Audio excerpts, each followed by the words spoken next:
Hello, this is a presentation about high carb versus low carb. My name is Phoebe Claire Vergatz. My name is Jack Diamond. My name is Braden Gleason.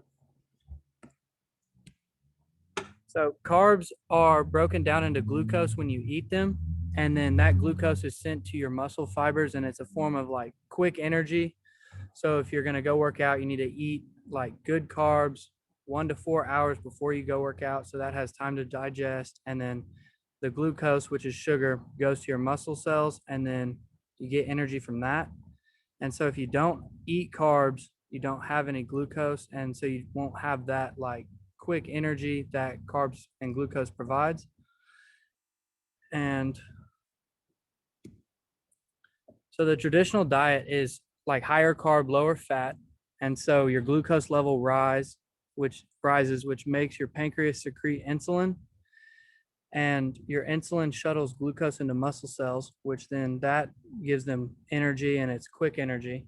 But with the keto diet, it's higher fat and almost no carbs. So your glucose levels fall and you release triglycerides, which are fatty acids, and those go to your liver. And then your liver produces ketones, which are, instead of using glucose, which is a sugar, you're going to use the ketones for energy. And it takes a lot longer to digest and process fat and then get the ketones to your muscles for energy than it does for carbs. So it's going to take you longer, and you're going to have less energy than you would if you ate a higher carb diet.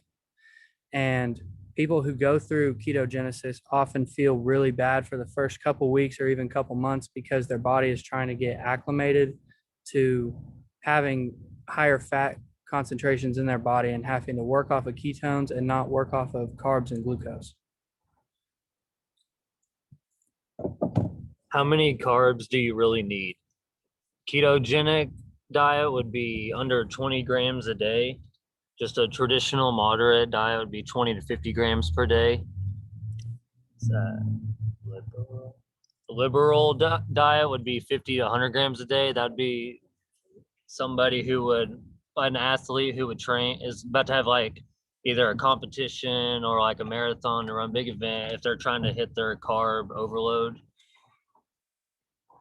Typical diet percentages based off a 2,000 calorie diet, you want to try to reach 45 to 65% of carbs per day. Your fat would be 20 to 35%. Protein would be 10 to 35%. And that's based off a 2,000 calorie diet. So it kind of depends. It varies off each person. Some athletes might require more. Some people who are sedentary might require less. And our low carb diets, or getting towards the keto diet, you would lower your carbs down to 20%, and you would increase your fat up to 50%. And protein would stay the same, around 30%.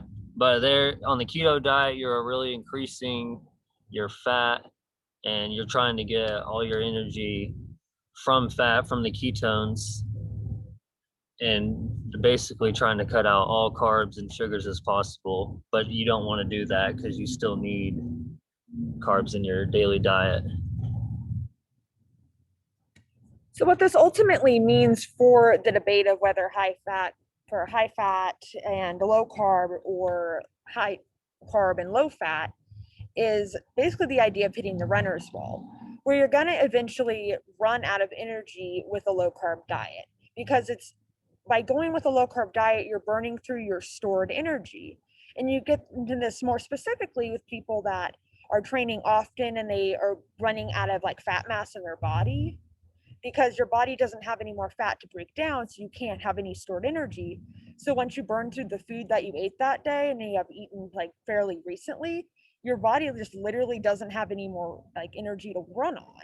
And that's why you see people at competitions like in these gifts here, is where they're like literally running into the barriers and they seem like zombies and they can't even think straight, is because their brains can't function because they just don't have any more energy left.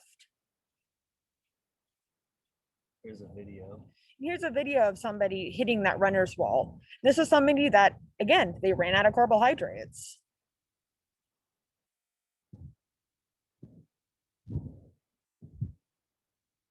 see, they're trying to get up, they're trying to function. They mentally want to keep going, but they just don't have the energy source to do it.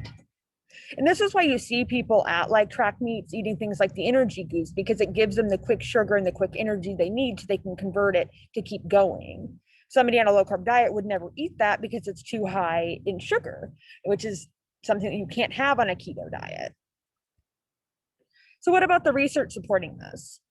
Basically, the research that I've been able to find on this supports that if you're an athlete, eating a low carb diet, like universally, like regardless of what sport you're participating in, is going to negatively impact your athletic performance. And they've been able to show that the only time that you can basically get away with it is if you're doing super short bursts of activity and you're not like a professional athlete or somebody that's competing competitively. Because if you're running like a 200 sprint, you might be able to get away with a low carb diet, but you're not going to like excel the way you would with eating a typical or even a high carb diet. In a study, I was able to find that working with people that were like moderately trained, so not professional athletes, people eating a low carb diet were able to lose fat mass faster than people that were eating a regular carb diet and a high carb diet and gain muscle mass at the same amount that the other people were. But ultimately, that's not really a sustainable diet because you run out of energy at that point. So the answer to the question, high carb or low carb tends to win if you're an athlete.